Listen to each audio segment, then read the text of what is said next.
Yo, what's up with y'all, man? I hope you're doing good. If you're new and you're a fan of the NBA, subscribe to this channel. So let's get straight into it.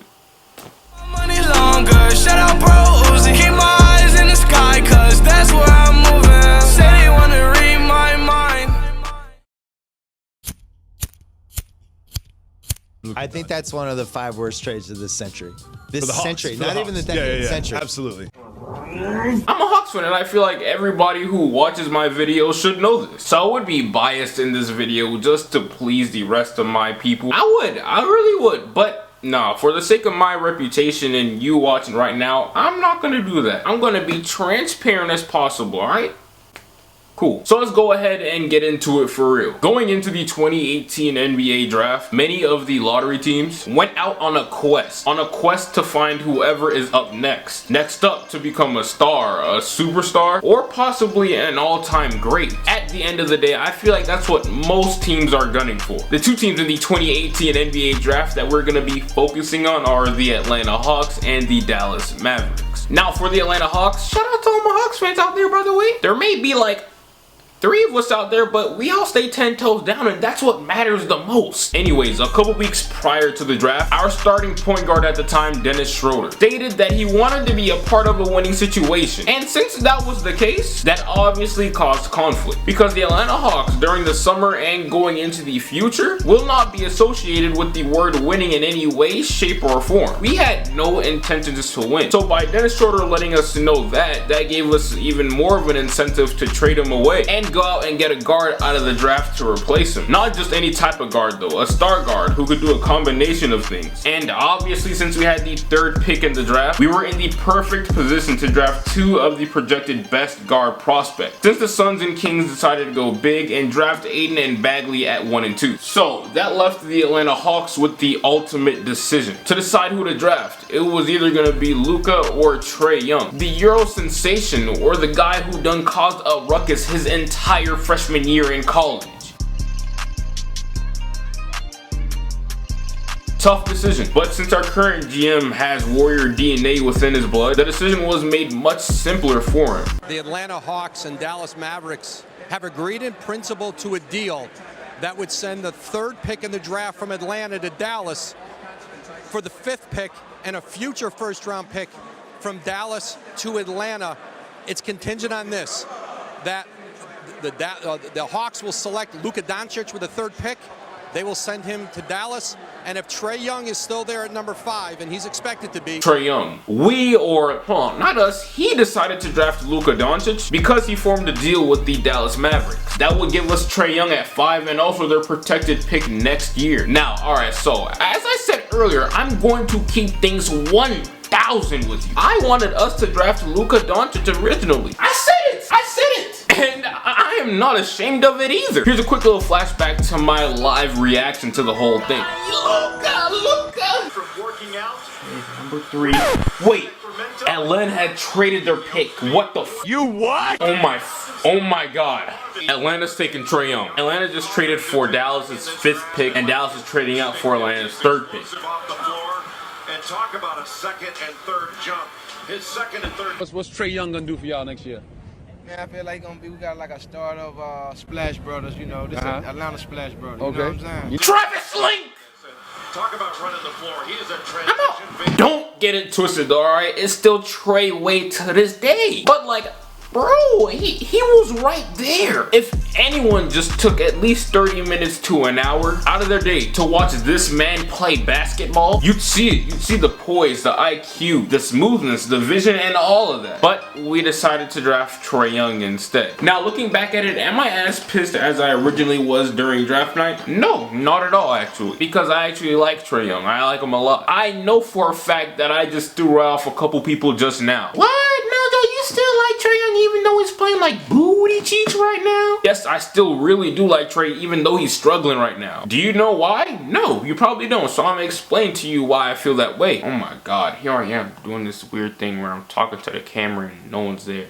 I gotta stop this, bro. I like Trey Young so much because of the potential this man has bottled up inside of him. I've watched like 99% of every Hawk game this year. And on God, the sweet Lord above, that's something that 99% of you Trey Young haters and doubters do not do. I'll just be cherry picking, waiting, looking at his stats after every game. And whenever he has the off night, which is almost every night, you weirdos spaz and call him Chucker. Oh, he's a bust. And all that other unnecessary stuff. Let me make this known, alright? And by the way, this is not an excuse, it's just a valid reason. Trey Young, this 20-year-old dude, was placed in the worst situation out of everyone in the draft as a rookie. And that man, Luka Doncic, was placed in arguably, the only reason I say arguably is because of Jaren Jackson Jr. in Memphis and Shai Gilgeous-Alexander in LA. Out of all those guys though, Luka was arguably placed in the best situation. It is day and night just how much different their situations are. Luka does have a lot of pressure on him, alright? Don't get it twisted. And he has to be ready to go out, show out, and perform every night. Or every other night to at least give the Mavs a chance to win. The same thing could be said about Trey Young. Psych? Not really, because Luka Doncic has a lot more help and assistance on his team. Rick Carlisle is arguably a Hall of Fame coach. He also got DeAndre Jordan, Harrison Barnes, and a good second-year player all by his side. You can't tell me that is an extremely solid supporting cast. And look at Trey Young. Who the hell does this man have? Who is playing around this man to make his job easier? Trey Young already has Russell Westbrook syndrome. Just like Russ, he takes the most reckless random shots. Who does he have by his side to assist him and make this entire process easier for him? John Collins? Alright, bet. I'm gonna give that to you. Before the year started, I said that man John was gonna put up numbers. And that's exactly what he's doing now. That man is a beast. But besides John, who was a second-year player by the way, what other threats does this man have on his team to force the opposing defense to pay attention to? Oh my god, you're right, Kent Bazemore. Whoa, Torian Prince, watch out, Dwayne Dedman. You heard about that boy Tyler Dorsey? That man's a monster. Like, I don't mean to talk down on my own team, but like, bro, you see where I'm coming from? Trey was literally placed in the worst environment out of every other rookie in the NBA draft due to his playstyle and the team, what the team has around him. And like I said earlier, Trey Young has Westbrook tendencies. He has some of the worst shot selections that I've ever seen. And there's nothing that we can do about that as of now, because on most nights we have nobody to alleviate his responsibilities or even take pressure off of Trey Young. All this bust talk that I've been seeing is out of pocket because some of y'all don't even take things into context. Now, is this an excuse for Trey Young? No,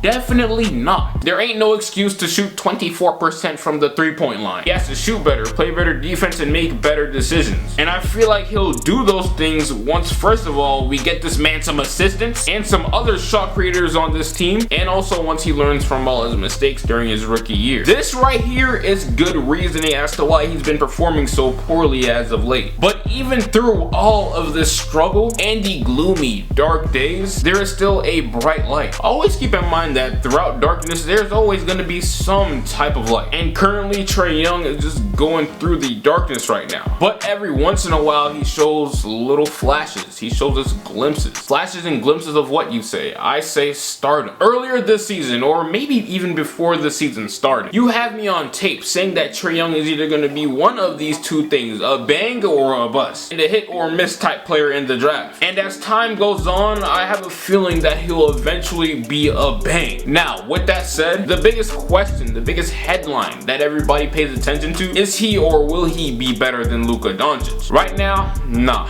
I'm gonna be honest, he's not better. But towards the future, I can definitely see this man catching up to Luka. Better? I don't know, it'll be close, but he'll definitely be up there along his side. I feel like it's way too early to decide that the Hawks are losers in this trade. Because, as a matter of fact, for one, before you decide who was a loser and winner in this trade, we have to see how Trey develops as time goes on and what type of help he gets. And speaking of help, that top 5 protected pick that the Mavs gave up to us is gonna hold a lot of weight to this entire transaction. In all of my videos leading up to this season, I consistently kept on preaching that these three teams, the Clippers, Grizzlies, and Mavericks, were slept on and could definitely sneak into the playoffs. But anyways, with the addition of Jaren Jackson Jr., the Grizzlies just put themselves back into the possible playoff appearance discussion. They have a good roster with great youth and veteran talent. Marc Gasol has been known to be one of the best centers in the NBA for a while now. Mike Conley has also been one of the best at his position for a while too. If those two stay healthy for the majority of the season and lead the young guys like Jaren Jackson Jr. and Dillon Brooks, I would definitely not be surprised if they made the playoffs. Whatever transition you decide to use, we got Shai Gilgeous-Alexander and the Los Angeles Clippers. Now,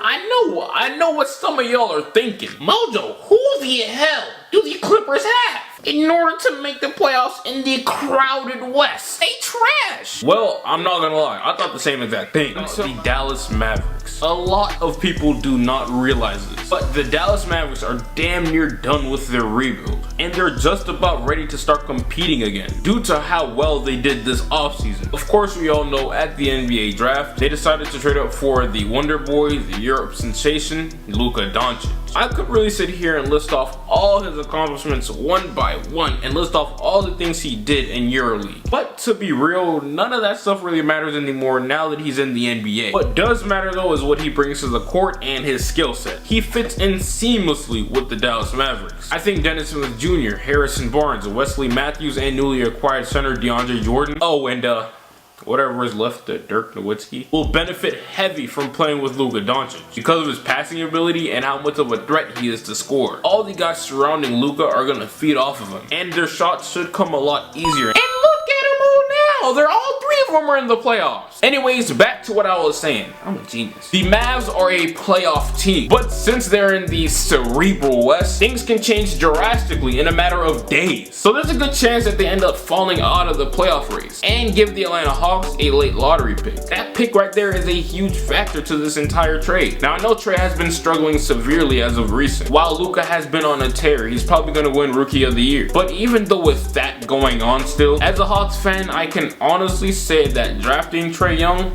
was not a mistake. In fact, if I had a chance to redo the entire draft, I still choose Trae at 3 over Luka even if he's still on the board. Because the type of superstar that Trae could be is exactly what this city needs. Dude has a very strong chance at becoming a top 3, maybe even 2 point guard in the NBA one day, due to how much of a threat he is from the 3. And hold up, before I go on, don't know that this man is shooting 24% from the 3-point line, right? Why are teams still doubling and pressing this man at the 3 still, even though he's shooting so poorly? That's that stuff that I be talking about. You would be insane to believe that Trae is a bust and even let that run through your mind. So, anyways, this is the end of the video, man. Probably saw the thumbnail, looked at the title and all of that, and thought that I was gonna say that this trade was completely lopsided and say that, oh, Trae's a bust. I wish you draft Luka. I'm not whining over here, all right? I stay 10 toes down. Anyways, I did the complete opposite of what you expected me to do because of context. I have a full understanding of why Trae is doing so poorly and Luka is doing so well. But anyways, this is the end of the video, man. Let me know what you guys think. I really do appreciate you for watching and spending your precious time on my channel. Let me know what you guys think down below in the comments. Make sure you share, like, and comment on this video again if you haven't already. And I'll get right with you. No way, remember back when I couldn't get a play, no home, I ain't have a place to stay, I got to work, made the surf, free the way, told my girl who'd ever